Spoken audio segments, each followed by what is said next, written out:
ये दुखद है जो घटना हुई है। हमारे सांसद जियाउर रहमान जब संभल में ही नहीं थे और उसके बावजूद भी उन पर एफआईआर दर्ज करना, ऐसा उदाहरण कभी किसी को मिला होगा देखने को, सुनने को?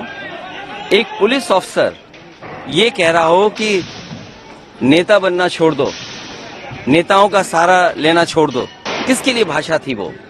और मैं ये कहना चाहता हूं, हालांकि सब जानकारी आपके पास है, दुखद है कि नईम जैसे नौजवान की जान चली गई, बिलाल की जान गई है, रोमान की जान गई है, कैफ, अयान, और इसमें से कुछ कम उम्र के भी हैं।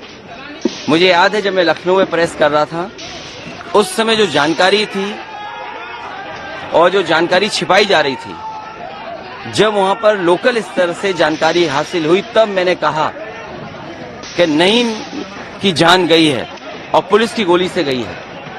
आप लोगों पे सब वीडियोस हैं, आप लोगों पे जगह जगह से वीडियोस मिले हैं, कवरेज है पूरा का पूरा कराया गया ये दंगा है।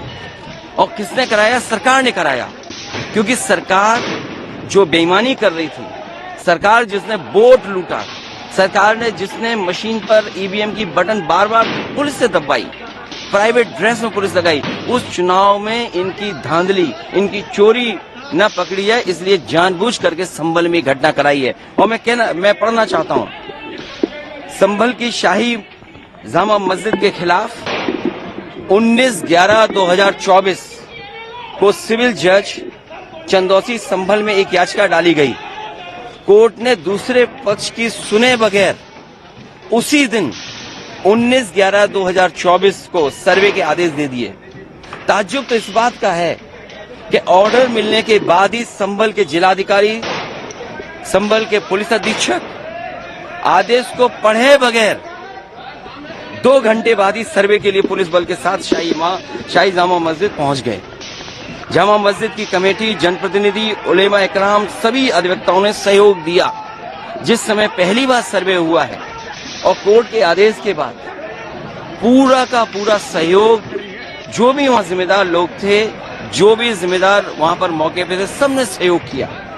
जिलाधिकारी संभल और पुलिस अधीक्षक संभल ने 2.5 घंटे सर्वे के बाद कहा, अब सर्वे पूरा हो चुका है और अब रिपोर्ट कोर्ट को भेज दी जाएगी। दिनांक 22/11/2024 फ्राइडे को जुमे की नमाज के लिए लोग नमाज अदा करने के लिए जामा मस्जिद पहुंचे, लेकिन पुलिस प्रशासन ने बैरिकेडिंग लगा दी ताकि लोग नमाज न पढ़ सकें। उसके बाद भी लोगों ने संयम बरता,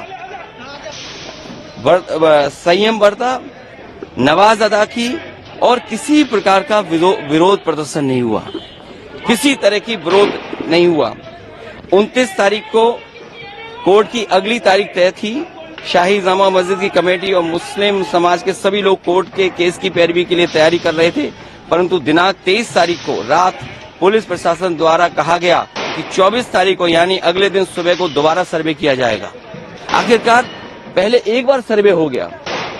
ये आदेश पुलिस प्रशासन को किसने दिया कि दोबारा सर्वे आपका होगा, जब पहले सर्वे में सब लोगों ने सहयोग मदद की, पूरा सर्वे हुआ, किसी को आपत्ति नहीं थी सर्वे पर, लेकिन जानबूझ करके आगे शाही जामा मस्जिद की कमेटी और अधिवक्ता ने कहा कि एक सर्वे तो मुकम्मल हो चुका है, अब दूसरे सर्वे की क्या आवश्यकता है। कोर्ट के आदेश का हमने पालन कर दिया, अगर दूसरा सर्वे करना है तो दोबारा आदेश करवाएं, कोर्ट के आदेश के बाद हम दोबारा सर्वे करा देंगे। लेकिन जिलाधिकारी संभल और पुलिस अधीक्षक संभल ने कोई सुनवाई नहीं की और तानाशाही दिखाते हुए और सुबह के वक्त से पहले शाही जामा मस्जिद आ गए। शाही जामा मस्जिद कमेटी और मुस्लिम समाज के लोगों ने फिर भी धैर्य रखा और दोबारा सर्वे के लिए अंदर ले गए। सर्वे के दौरान करीब 1.5 घंटा बाद जब जनता को सूचना मिली तो वो इकट्ठा होना शुरू हो गए। लोगों ने सर्वे का कारण जानना चाहा तो सर्कल ऑफिसर ने उनके साथ गाली गलौज की और लाठीचार्ज करवा दिया, बुरी तरह से जख्मी कर दिया। इसका विरोध करते हुए चंद लोगों ने पत्थर चलाए, जिसके बदले में पुलिस, सिपाही से लेकर अधिकारी तक ने अपने सरकारी और प्राइवेट हथियारों से गोलियां चलाई, जिसकी वीडियो रिकॉर्डिंग है, जिसके एवज में दर्जन लोग गोलियों से घायल हो गए। 5 मासूमों जो कि अपने घर से सामान लेने के लिए निकले थे, उनकी मृत्यु हो गई। संभल का माहौल बिगाड़ने में याचिका दायर करने वाले लोगों के साथ पुलिस और प्रशासन के लोग जिम्मेदार हैं, इनको निलंबित किया जाना चाहिए। और हत्या का मुकदमा चलाया जाना चाहिए, जिससे कि लोगों को इंसाफ मिल सके और आने वाले समय में कोई इस प्रकार की संविधान के खिलाफ गैर कानूनी घटना को अंजाम न दे जा सके। और संभल को बांग्लादेश बनाना चाह रहे हैं। देखिए, अगर आप बीजेपी की बात मानोगे तो गड्ढे में गिरोगे जाके, बीजेपी की बात मानोगे तो खाई में गिरोगे। बीजेपी वालों से पूछिए, क्या चुनाव कराया था आपने उत्तर प्रदेश में?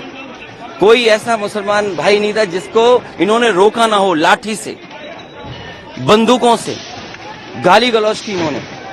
हम लोग लगातार कहते रहे और फिर बीजेपी के पास जवाब क्या? जब चुनाव आयोग को शिकायत की गई तो चुनाव आयोग ने खानापूर्ति कर करके कुछ अधिकारियों के खिलाफ कार्रवाई की। क्या ये बता सकते हैं क्यों कार्रवाई हुई थी उनके ऊपर? क्या वोट रोकने का अधिकार था? क्योंकि वोट लूटने पे चर्चा न हो। ये लोग लूटने वाले लोग हैं, इनके लिए लोग कोई मायने नहीं रखते, लोग मायने नहीं रखते।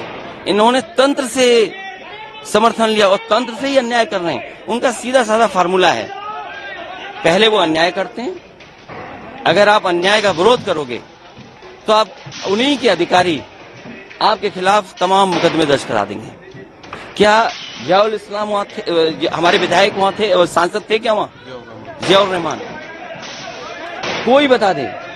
वो बेंगलोर में थे, वो अपने कार्यक्रमों में थे, संभल में नहीं थे। और ये तो उत्तर प्रदेश के बारे में आपको नहीं पता। आप में से सब उत्तर प्रदेश के लोग हैं।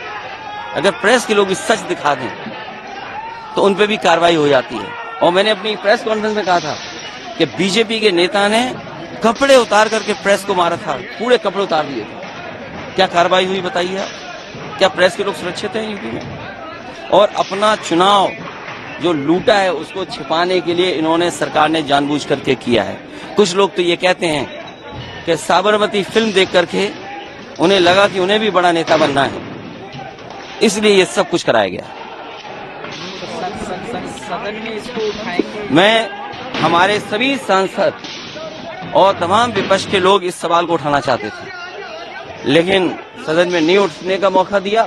कल भी नहीं मिलेगा मौका, जब मिलेगा तब ये सवाल उठाया जाएगा और हमारा डेलीगेशन भी जाएगा। वहां के लोगों के दुख दर्द परेशानी, और फिर सरकार के हाथ में सब कुछ है। अज्ञात में नाम डाल दिए। मैं आपको याद दिलाना चाहता हूँ, कानपुर में जब दंगा हुआ था, अज्ञात में नाम लिख करके बड़े पैमाने पर पुलिस ने अन्याय किया था। पुलिस ने लूटा था पैसा और पुलिस अधिकारी को उन्हें हटाना पड़ा था, और यही आरोप था उन पर कि उन्होंने पैसा ज्यादा लूट लिया। अब बोल दिया, इसके बाद क्या बोलेंगे?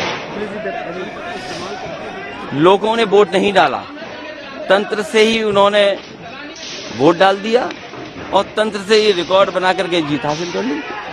आज आप इस मामले को लेकर आदित्यनाथ जी की तरफ